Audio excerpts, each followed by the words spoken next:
Okay guys, so today I'm going to do another DIY horse treat video. This one's slightly different than the last one. It's got a couple extra ingredients in it. So what you're going to need is flour, sugar, oats, raisins, water, peppermints, either honey or molasses, and either carrots or apples. It doesn't matter which you use. It's not going to affect the outcome in any way. It's just pretty much your personal preference or what you have on hand. So what you're going to do first is you're going to preheat your oven to 375 degrees Fahrenheit. And while that's preheating, I suggest getting everything prepped beforehand. So you're going to shred either your apple or carrots using either a cheese grater or a peeler. They both work pretty well. Just make sure that if you use the peeler, you chop it up because it won't fit into the mold if you don't. And then you're going to crush your peppermints. Now I have about 10 peppermint candy canes in there, and you can either use a rolling pin or a hammer. I personally like to use the hammer. Just make sure that if you do use the hammer that you are aware of what kind of countertops you have.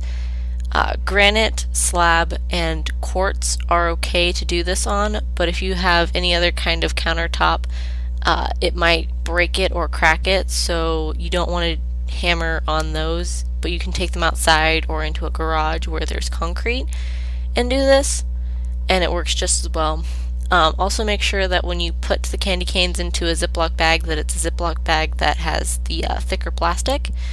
If you don't have the thicker plastic ones, then you can always just double them up. It works just as well, because if you don't, then you'll just get peppermint dust everywhere. And when you use the hammer, you don't need to apply a lot of pressure to it. I'm lifting it up 1/4 of an inch and just letting the hammer drop. I'm not putting any real heavy pressure on it. For the most part, peppermint breaks pretty easily. It's a brittle sugar, so you don't have to beat on it too hard. It should break quite easily for you without any pressure. I mean, this is a tiny little hammer and it's breaking it with ease.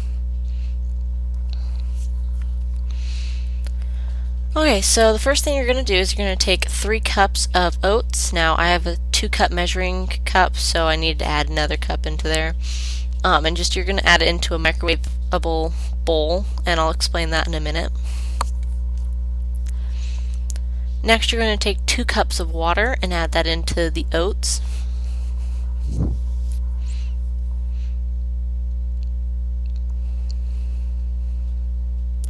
And then you're going to take 2 tablespoons of honey. Now I already put a tablespoon of honey in there, so this is my final one.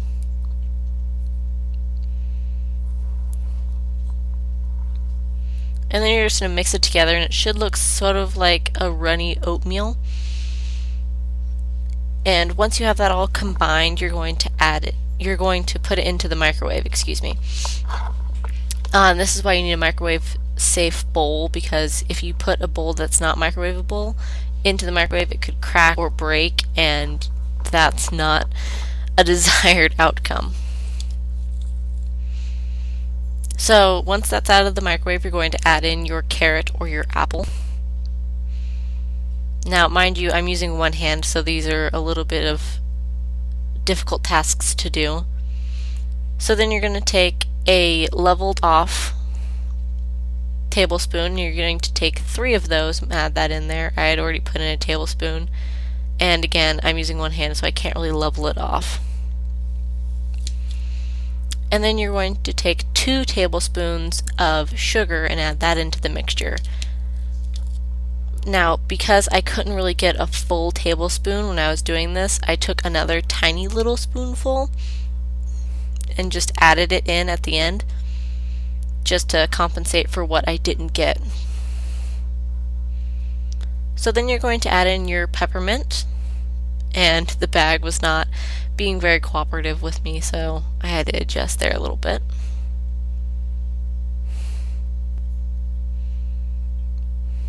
And then you're going to take a small box of raisins, which if you don't have a box of raisins, it's about 4 ounces, give or take, and just add that into the mixture and mix that all together. Once you've got it all mixed, it should look like this, and then you're going to take it and put it in the microwave for another 2 minutes.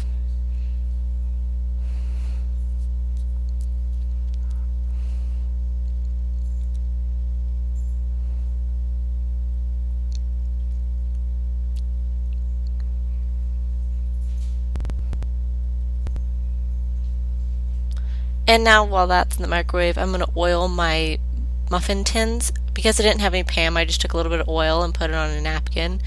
It works just as well. You just want to make sure that you get the majority of the tin covered in oil.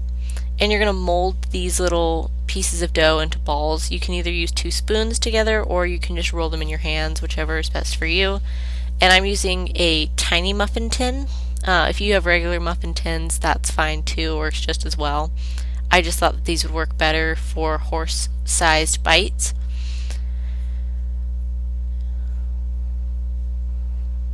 And you're going to put those in your preheated oven for 15 minutes so that it gets golden brown on the outside, just like last time.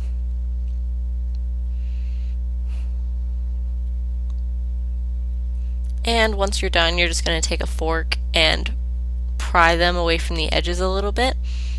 Now, this is a little bit of a tedious task and it will take a little bit of time, so be patient with it. They will stick a little bit. Some of them stick more than others. It's not like regular pie or muffin, my bad. It's not like a regular muffin dough where it seeps into the molds all the way around because it's not a liquid, so it shouldn't stick too much, but some of them do stick more than others. Just try and be gentle with them.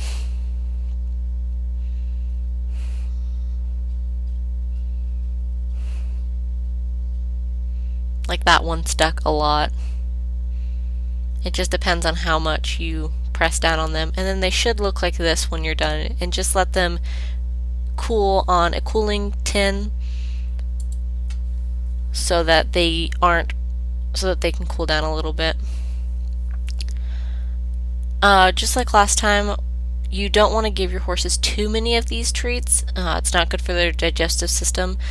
Just like if you were to make an entire batch of muffins, it wouldn't be good if you ate all of them in one setting.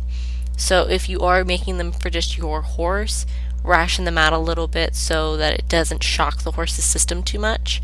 I made this batch for my entire barn and each horse got about 3 or 4 treats, so it wasn't too many. But anyhow guys, I hope you enjoyed and we're going to end it there.